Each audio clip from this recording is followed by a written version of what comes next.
Bezrat Hashem Nase Benatzliach. Hoy vamos a continuar con el estudio de Masejet Megilá, página 4a. Muy bien. Entonces, la Gemara vuelve a retomar la pregunta de el Purim en las ciudades amuralladas. Sabemos que el Purim en las ciudades que fueron amuralladas o que estaban amuralladas en la época de Yoshua bin Nun, el Purim se hace al día siguiente que en los demás lugares. Se llama Shushan Purim, el día 15.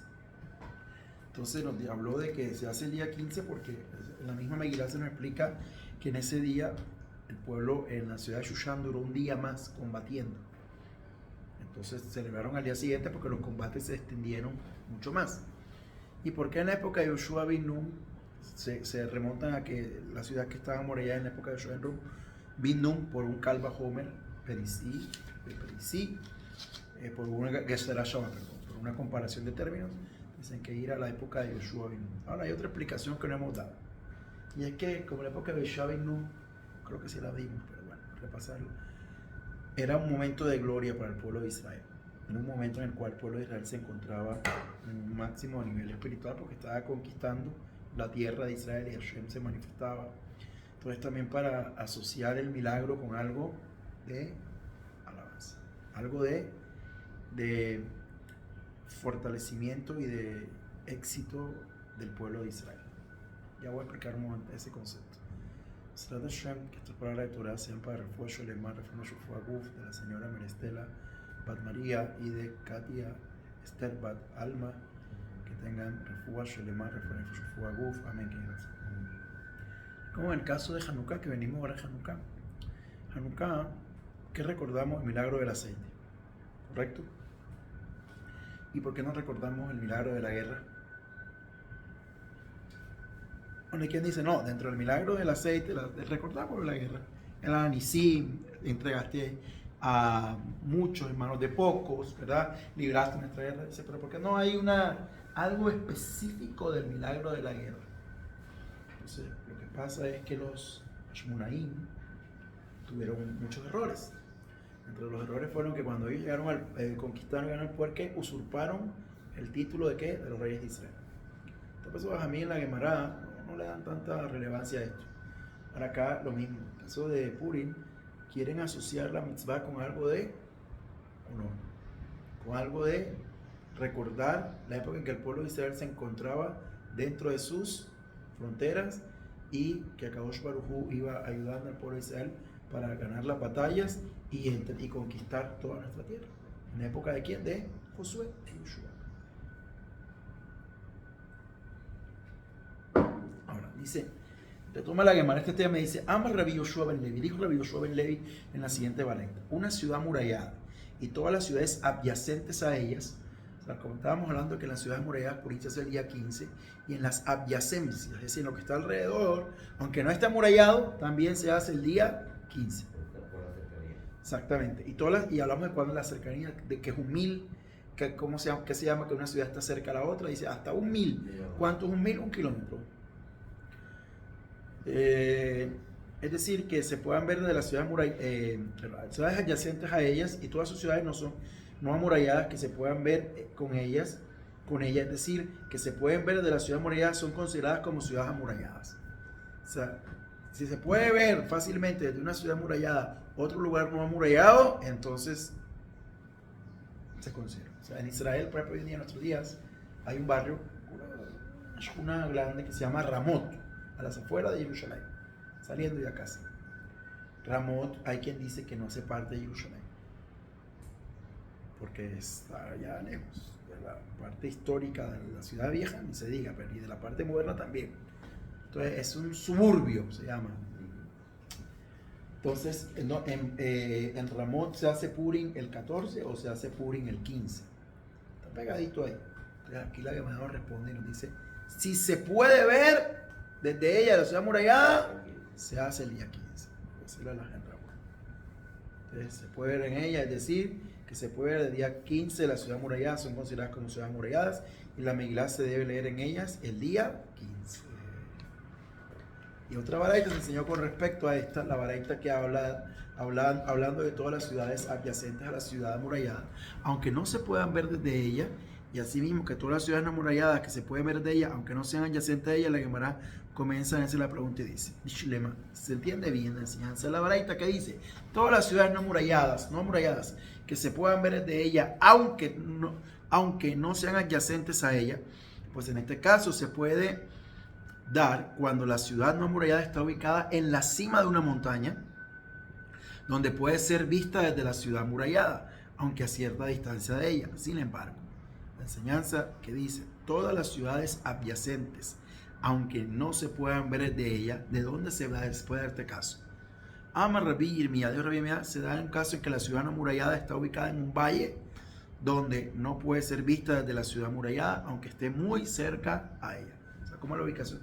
La ciudad amurallada está arriba y el valle está la ciudad no amurallada, entonces desde arriba obviamente que se puede ver lo que está abajo. No necesariamente desde abajo se puede ver lo que está arriba. Dijo Rabbi Yoshua ben Levi, Kerach Shayer, una ciudad, Kerach, una ciudad que fue inicialmente poblada. Entonces, construyeron una ciudad. Hoy en día se siguen construyendo ciudades, yo no sé, una ciudad que inicialmente fue poblada, construyeron casas. Y solo más tarde fue amurallada, es considerado un kefar, una aldea. Y tiene el estatus de ciudad no amurallada. Entonces te voy a decir, te vas a preguntar, bueno, ¿cómo es el caso de una ciudad que comenzaron a construir las casas, hicieron la ciudad, y después que hicieron la ciudad, le pusieron murallas, le colocaron murallas? ¿Se llama ciudad amurallada o no se llama ciudad amurallada? Entonces dice, si después le colocaron las murallas, se llama aldea, o sea, ciudad no amurallada, kefar. Y tiene el estatus de ciudad no amurallada según la ley de redención de una propiedad que fue vendida. Entonces aquí la Torah, la Gemara nos habla de una mitzvah de la Torah. La Torah, en Vayikra 25-29, permite que el vendedor de una casa, al vendedor de una casa, volver a comprarla, redimirla, incluso contra la voluntad del comprador.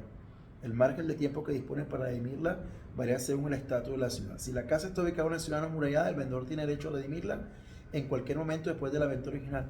Pero si la casa está ubicada en una ciudad que ha estado amurallada en los días de Yoshua ben Nun, el vendedor solo puede redimirla durante el primer año después de la venta. Rabbi Yoshua ben Levi nos enseña que la ciudad que primero fue poblada y luego fue amurallada tiene estatus de ciudad no amurallada y sus casas pueden ser redimidas por sus vendedores en cualquier momento. Sin embargo, con respecto a la lectura de la Megilá, no importa si la ciudad fue primero amurallada o poblada. No obstante, hoy hay algunos rishonim que no están de acuerdo con esa diferencia. Explica que Rabbi Yoshua se refiere a la lectura de la Megilá. Entonces, aquí hay otra halajá que tiene relevancia hoy en día en la tierra de Israel, y es una ciudad que era amurallada o no amurallada. ¿Cuándo se puede puede el vendedor recomprar la casa? Hay una mitzvah que en el año de Shemitah, ¿qué pasa en el año de Yobel, perdón? Todos los dueños vuelven, se cancelan y los dueños originales vuelven a sus propiedades. Exactamente. ¿Cuál es el razonamiento de Rabbi Yoshua ben Levi? El razonamiento está escrito en el versículo con respecto a la ley de la redención de una propiedad. Vayikra 25-29. Si un hombre vende una casa residencial en una ciudad amurallada, por lo que se entiende en estas leyes, rige únicamente en la ciudad en cuestión y estaba amurallada y después fue poblada, y no cuando inicialmente fue poblada y después fue amurallada. Rabbi Yoshua ben Levi, dijo Rabbi Yoshua ben Levi, una ciudad no amurallada no tiene 10 hombres desocupados. ¿Cómo así? Es decir,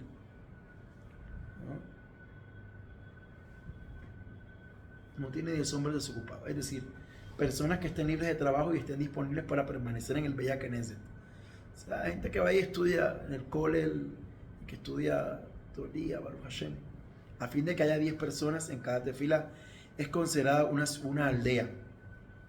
Y sus habitantes tienen permitido adelantar la lectura de la Megilá a los lunes y jueves. ¿Por qué? Porque no hay minyan fijo, no hay Beit Knesset fijo. Ma'i Kamashmalam, ¿qué nos está enseñando Rabbi Yoshua ben Levi? Tenai. Pero si ya se enseñó una Mishnah de más adelante, ¿qué ciudad es considerada una ciudad grande? Aquella en la que haya 10 hombres desocupados. Desocupados, creo que quiere decir que no trabajen, que no hagan, sino que estén generalmente dedicados al estudio de la Torah. Y si hay menos en esta ciudad, se considera aldea. Me responde, en realidad fue necesario que Rabbi Yehoshua ben Levi enseñara esta ley con respecto a una ciudad que era, porque a diferencia de la ciudad mencionada en la Mishnah, esta es extremadamente grande y se caracteriza por un mercado central al que entran personas de otras ciudades. Y nos viene a enseñar que pese a que esta ciudad entran muchos hombres desocupados que no son residentes locales y podrían permanecer en Villa Knesset, la ciudad sigue siendo considerada una aldea, pues es necesario que los hombres desocupados sean residentes locales y permanezcan siempre en el Villa Knesset. La esperanza de que siempre haya minyan, siempre haya gente estudiando en el Villa Knesset. Dijo Rabbi Yehoshua ben Levi: una ciudad que fue destruida y después poblada todavía se considera una ciudad. ¿Cómo así? Maya Rev. ¿Qué quiere decir que fue destruida?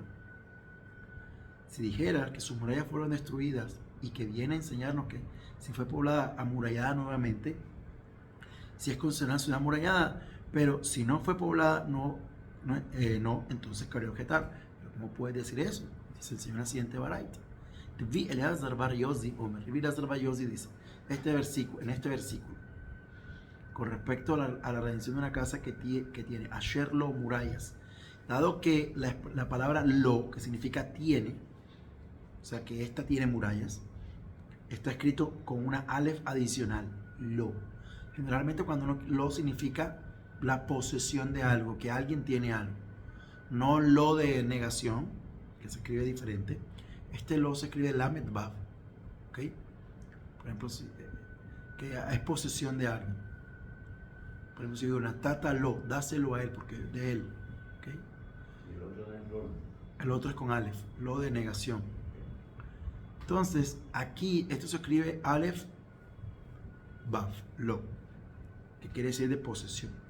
Pero en el texto de la Torah, esta expresión está escrita de una manera diferente. A la lamed vav le agregaron una alef. O sea, se escribe lamed vav alef.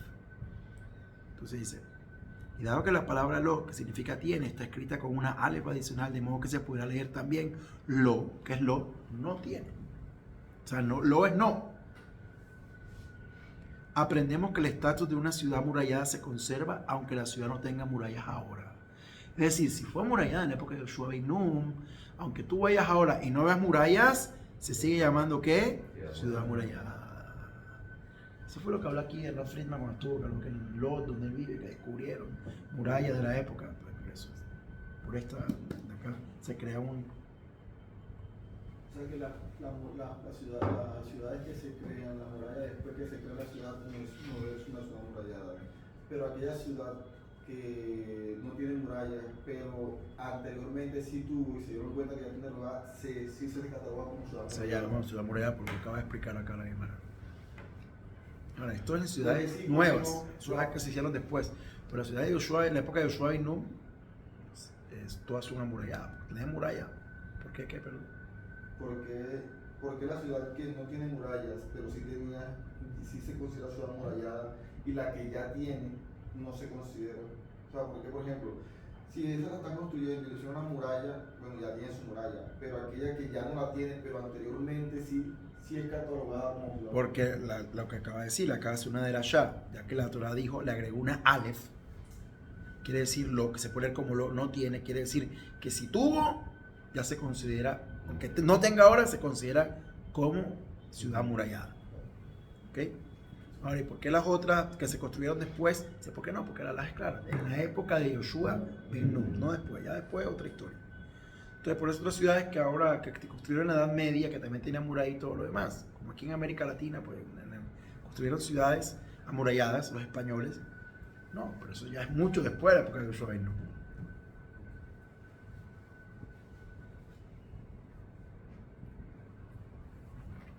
Entonces aprendemos que el estatus de una ciudad amurallada se conserva aunque la ciudad no tenga murallas ahora, ya que fueron destruidas, pero que no consta con las que tuvo anteriormente, independientemente de si fue poblada o no.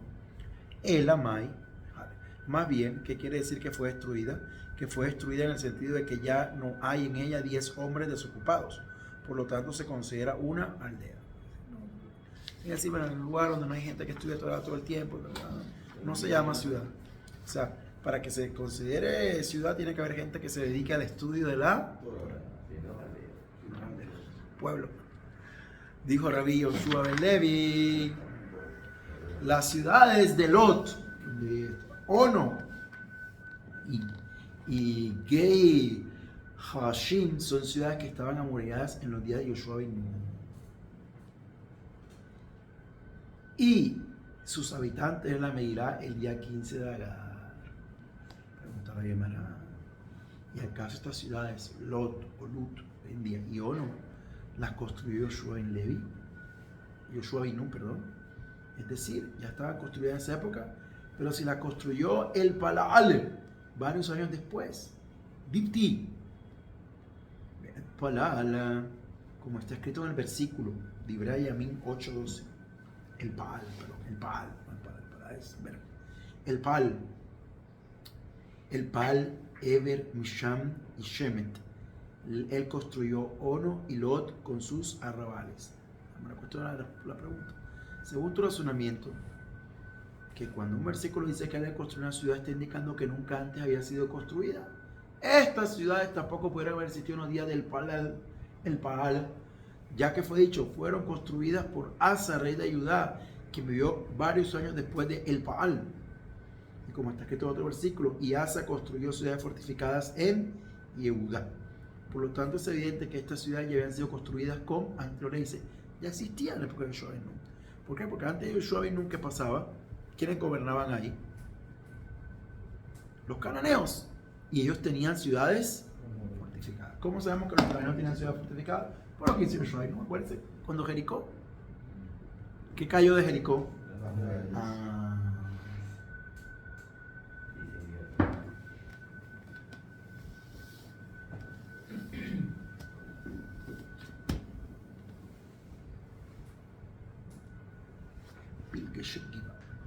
Dijo Rabbi Eleazar,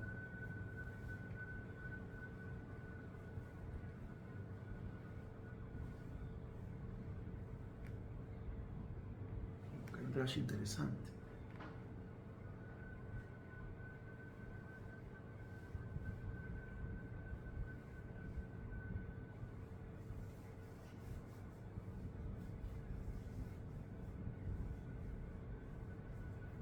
Bueno, vamos a ver. Dijo Rabbi Eleazar, Iné, foto. Evidentemente estas ciudades, Lot, Ono y Gei Harashim, son ciudades que estaban muralladas en los días de Yoshua ben Nun y fueron destruidas en los días de la concubina de la ciudad de Gibá. ¿Cuál es la historia de la concubina de la ciudad de Gibá? Está en el libro de Shofutim 19:21. Es una guerra que se hizo contra los hijos de Benjamín, que casi la tribu de Benjamín fue erradicada. Al final sobrevivieron muy pocos hombres de la tribu de Benjamín. En el libro de los jueces 19 al 21, capítulo 19, 20 y 21, está explicado todo este asunto. ¿Qué fue lo que pasó? Aquí esta edición brevemente nos recuerda qué fue lo que pasó. Entonces dice, el suceso de la concubina de Gibá, Pilgeshet Gibá, tuvo lugar en la época de los jueces. Pilgeshet es una concubina, es una mujer que toma un hombre, pero no es su esposa, simplemente. Cierto hombre se enojó con su concubina por cometer una falta contra él. Invadida por el miedo, la concubina escapó de su casa para refugiarse en la de su padre. Aquel hombre fue a buscarla y al regresar pasaron por la ciudad de Gibá, territorio de la tribu de Benjamín. Como ya era de noche, decidieron pernoctar ahí en la casa de un anciano. Repentinamente varios delincuentes de esa tribu asaltaron la casa y violaron y asesinaron a la concubina. Cuando las demás tribus de Israel se enteraron de lo sucedido, le declararon la guerra a la tribu de Benjamín. Un enfrentamiento que cobró la vida de miles de hombres de Israel. Terminando la guerra, los dirigentes de Israel juraron no conceder la mano de sus hijas a ningún hombre de la tribu de Benjamín. Así que hubo una guerra civil contra la tribu de Benjamín y al final fue muy diezmada y la gente del pueblo de Israel juró que no le iba a dar a ningún hombre de Benjamín a sus hijas. Y eso casi acabó con la tribu.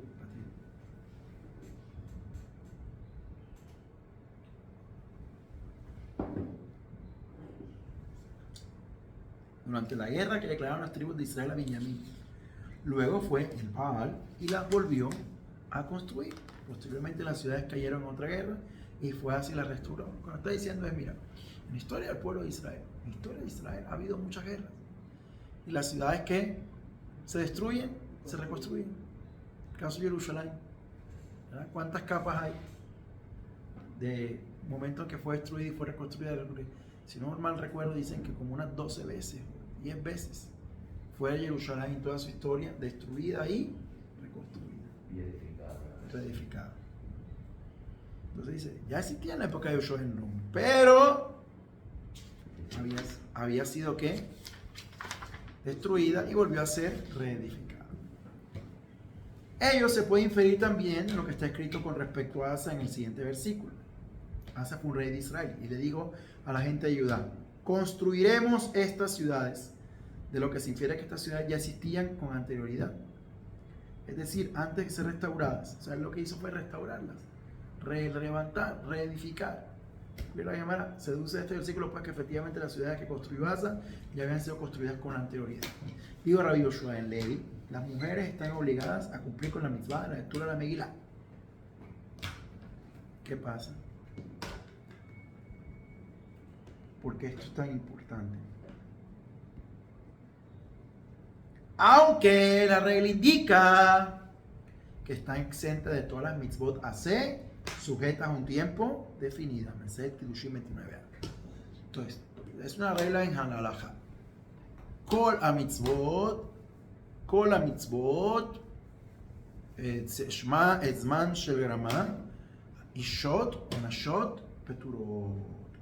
Toda mitzvah positiva, con la mitzvah de aceite, toda mitzvah positiva que tiene un tiempo determinado, las mujeres están peturot, están exentas. ¿Por qué?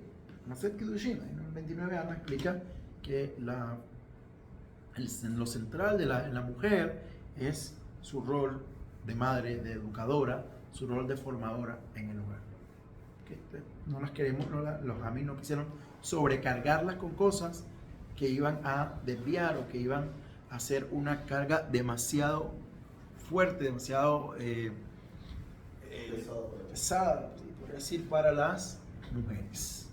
Entonces dice, ¿cómo puedes decir tú entonces que la mitzvah de la lectura de la Megilá, que primero que todo es una mitzvah de Rabanan, segundo tiene un horario? ¿Cuál es el horario de la lectura de la Megilá? Se debe leer 2 veces. En la noche, toda la noche. ¿Ok? Y en el día, todo el día. Pero a pesar que decimos toda la noche, todo el día, tiene un horario. O sea, es una mitzvah gramá. Gramá, ¿qué quiere decir? Cuando escuchamos gramá, quiere decir que es una mitzvah que tiene un horario determinado. No se puede cumplir en otro momento. Por eso la tefila, shaharit, mincha, arbit, son mitzvot shel gramá. Son mitzvot que tienen ¿qué? Una hora. El Shema.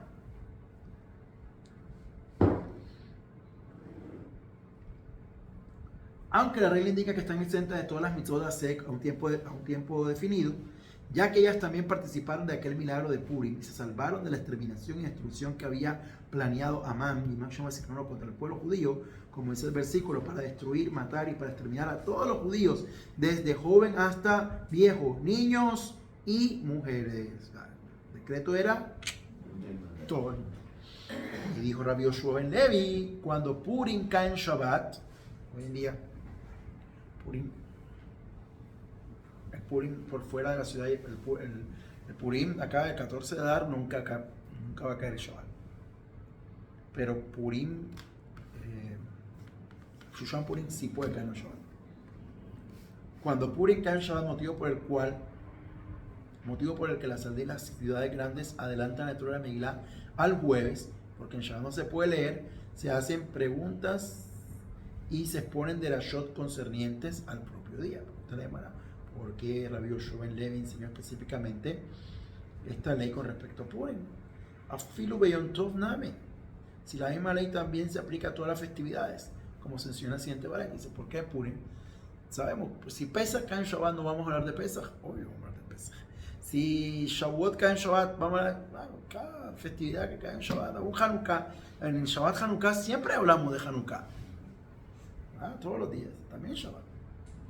Entonces, pues, ¿por qué específicamente acerca de Purim? Así como se dice en la siguiente baraita. Moshe estableció para todo el pueblo de Israel que durante las festividades hagan preguntas y estudien las leyes concernientes al propio día.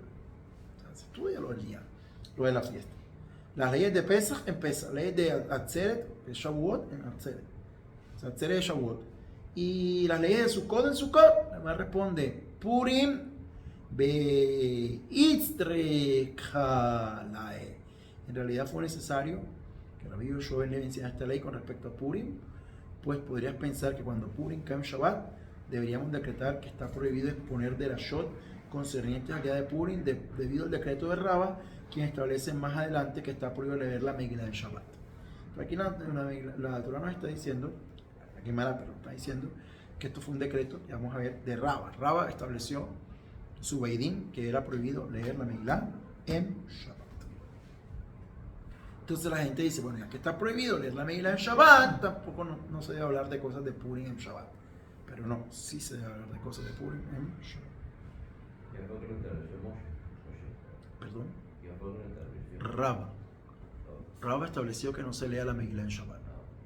Rabba, estamos hablando siglo II de la era común. 3. ¿Por qué hizo esto? Quien establece más adelante que está prohibida la Megilá en Shabbat, no sea que una persona la transporte 4 amot, la cargue, en el dominio público y transgreda una prohibición de Shabbat. Así como en Sukkot está prohibido cargar el lulav, en Rosh Hashanah, el shofar. Kamatz Malam, para descartar esta suposición, Rabbi Yoshua Ben Levi nos enseña que en Shabbat está permitido exponer de la shot concerniente al día de Purim y no se aplica el decreto que prohíbe a una persona transportar la Megilá. Ya vamos a ir culminando. Dijo Rabbi Yoshua Ben Levi. Marta.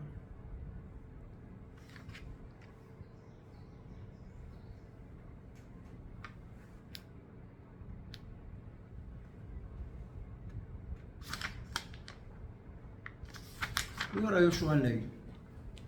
La persona está obligada a leer la Megilá en la noche de Purim y luego Lishnotá en el día. En conmemoración al hecho. Ahora, esa es una pregunta que siempre la gente hace. Bueno, ¿y por qué hay que leerla 2 veces? En la noche y en el día.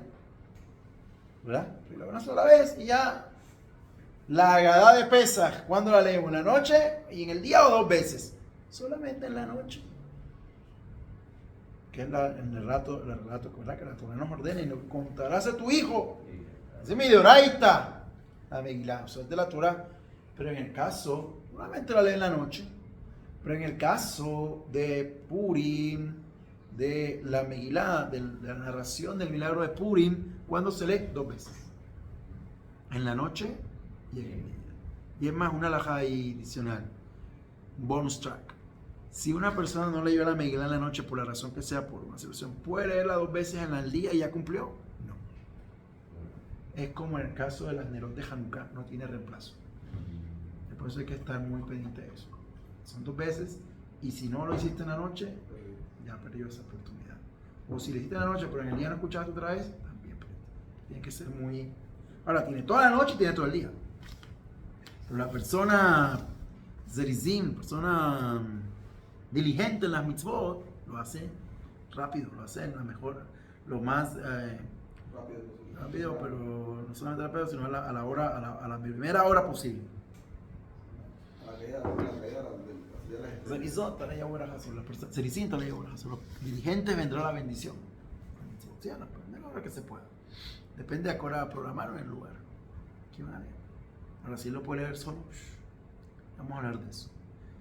Entonces la persona está obligada a leer la Megilá en la noche de Purim y luego repetirla, Lishnotá, en el día, en conmemoración al hecho que los judíos clamaron pidiendo misericordia de día y de noche en aquellos días. ¿Por qué? Porque pedimos misericordia de día y de noche, agradecemos con la Megilá de día y de noche.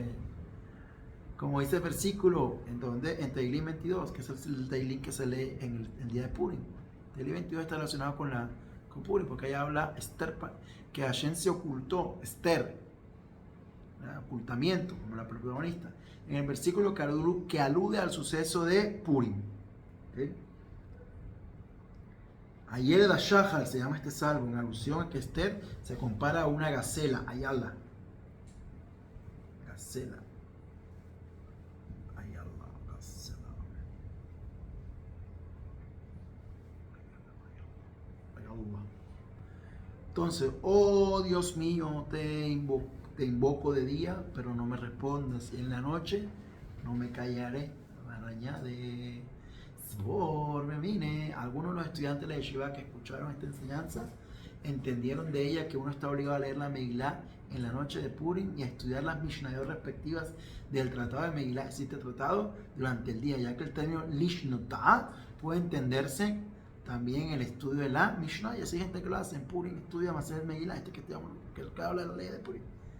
Les dijo Rabí y a los estudiantes, a mí me lo explicó el propio Rav Hilla Bar Abba, quien me dijo que el término Mishnotah tiene aquí otro sentido, según el cual se debe repetir la Megilá en el día, cuando suele decir la gente, terminaré de leer esta perashá y la repetiré, Adneye, o sea, como dice la gente, como suele decir la gente, Adneye, repetir.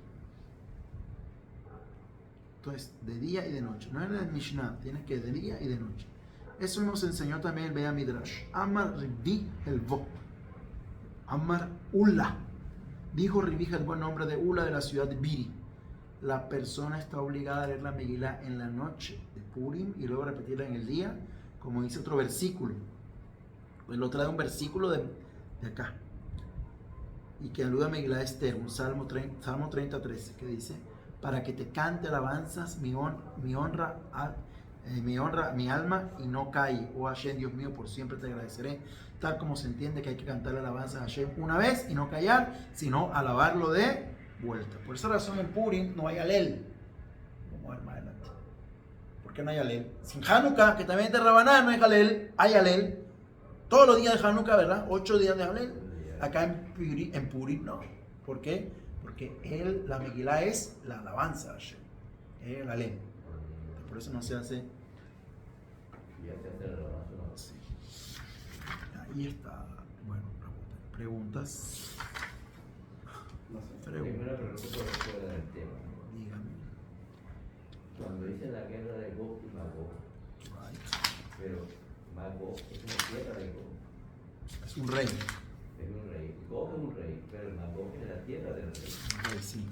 Hay discusión. ¿Cómo va a ser la guerra entre la tierra y el El rey subió.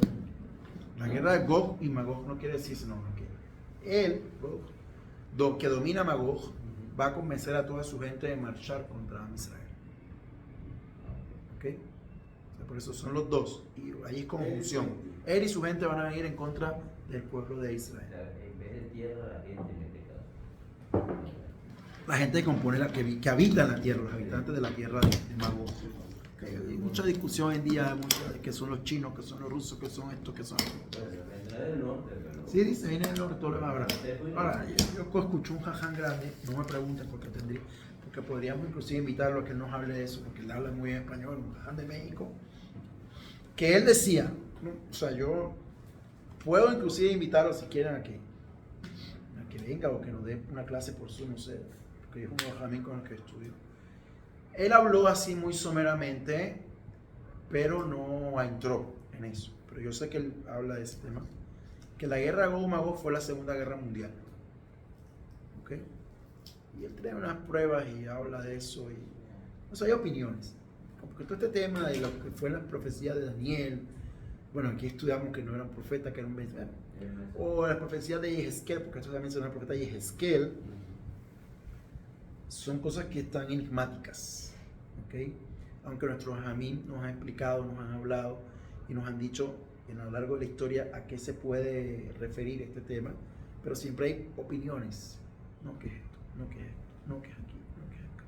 Hay quien dice que es toda la sociedad, todos los aliados de Israel que le van a dar la espalda a Israel.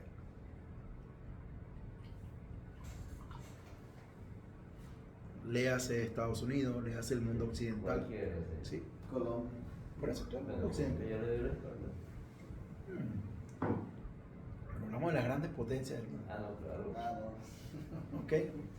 Entonces, La pues, representación. que hasta ahora han sido de alguna manera aliadas, algunas de ellas del pueblo de Israel, del Estado. Sí, pero esto hay que entenderlo. Pero hay muchas posiciones. Lo que quiero enseñar con esto es que hay varias interpretaciones y varias posturas a qué se refiere esto de Gog y Magog. ¿Okay? Hay que estudiarlas, hay que escucharlas, entenderlas. Pero lo que sí es seguro que la persona que estudia todas esas mitzvot, Hashem lo va a librar de qué?